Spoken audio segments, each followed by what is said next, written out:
ಲೋಕಸಭೆ ಚುನಾವಣೆಗೆ ದಿನಗಣನೆ ಹತ್ತಿರ ಆಗ್ತಾ ಇರುವಂತಹ ಈ ಸಂದರ್ಭದಲ್ಲಿ ಪ್ರತಿಯೊಂದು ಲೋಕಸಭಾ ಕ್ಷೇತ್ರವೂ ಕೂಡ ರಂಗೇರಿದೆ. ಅದರಲ್ಲಿ ಚಾಮರಾಜನಗರ ಲೋಕಸಭಾ ಮೀಸಲು ಕ್ಷೇತ್ರ ಈಗ ದಿನೇ ದಿನೇ ರಂಗೇರ್ತಾ ಇದೆ. ಕ್ಷೇತ್ರದ ಹಿಡಿತವನ್ನ ಸಾಧಿಸಿದ ಶ್ರೀನಿವಾಸ್ಗೆ ಫುಲ್ ಡಿಮ್ಯಾಂಡ್ ಬಂದಿದೆ.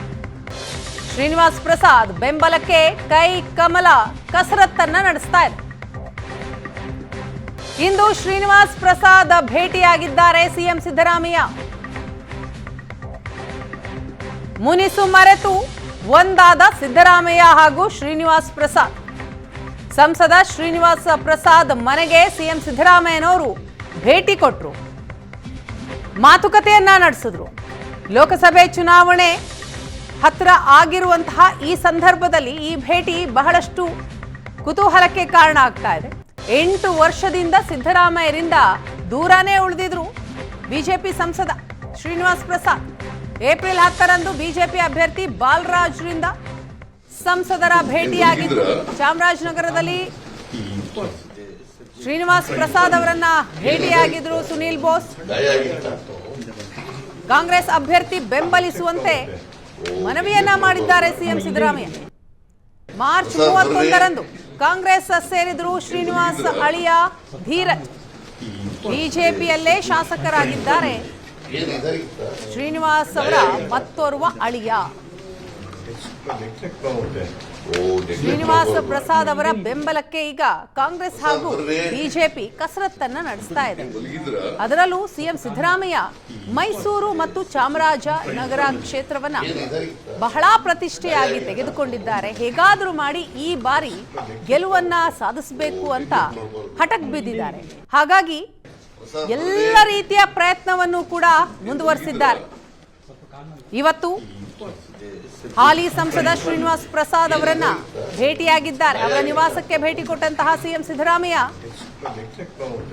ಶ್ರೀನಿವಾಸ್ ಪ್ರಸಾದ್ ಅವರ ಜೊತೆ ಮಾತುಕತೆಯನ್ನ ನಡೆಸಿದ್ರು. ದೃಶ್ಯದಲ್ಲಿ ನೋಡ್ತಾ ಇದ್ದೀವಿ. ಸುಮಾರು 8 ವರ್ಷದಿಂದ ಇಬ್ರು ನಾಯಕರು ದೂರ ಆಗಿದ್ರು. ಈಗ ಚುನಾವಣೆಯ ಸಂದರ್ಭದಲ್ಲಿ ಹತ್ರ ಆಗ್ತಾ ಇದ್ದಾರೆ. ಚಾಮರಾಜನಗರ ಲೋಕಸಭಾ ಕ್ಷೇತ್ರ ಬಹಳ ರಂಗೇರಿರುವಂಥದ್ದು. ಕ್ಷೇತ್ರದಲ್ಲಿ ಹಿಡಿತ ಸಾಧಿಸಬೇಕು ಅಂತ ಸಿಎಂ ಸಿದ್ದರಾಮಯ್ಯ ಕಸರತ್ತನ್ನ ಮಾಡ್ತಾ ಇದ್ದಾರೆ. ಪ್ರಸಾದ್ ಬರ್ರಿ ಏನ್ ಮಲಗಿದ್ರ?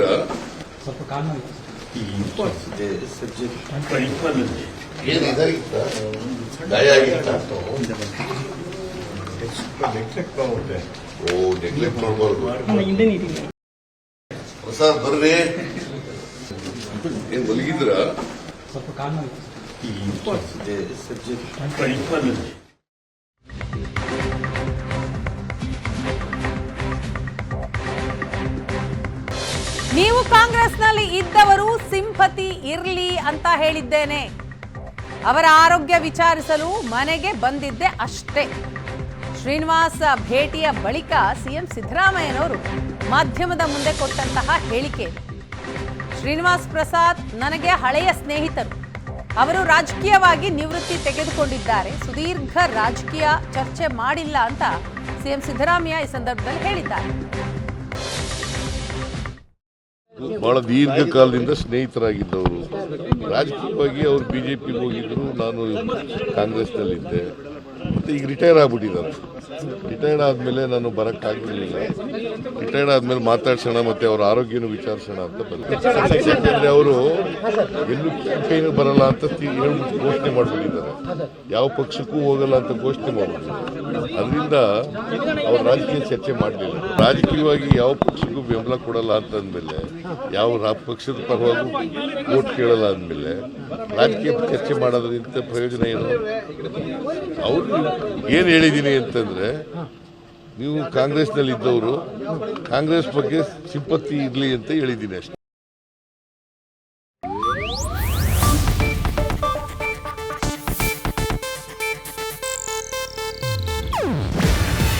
ಇದು ಏಷ್ಯಾನೆಟ್ ನ್ಯೂಸ್ ನೆಟ್ವರ್ಕ್ ಪ್ರಸ್ತುತಿ.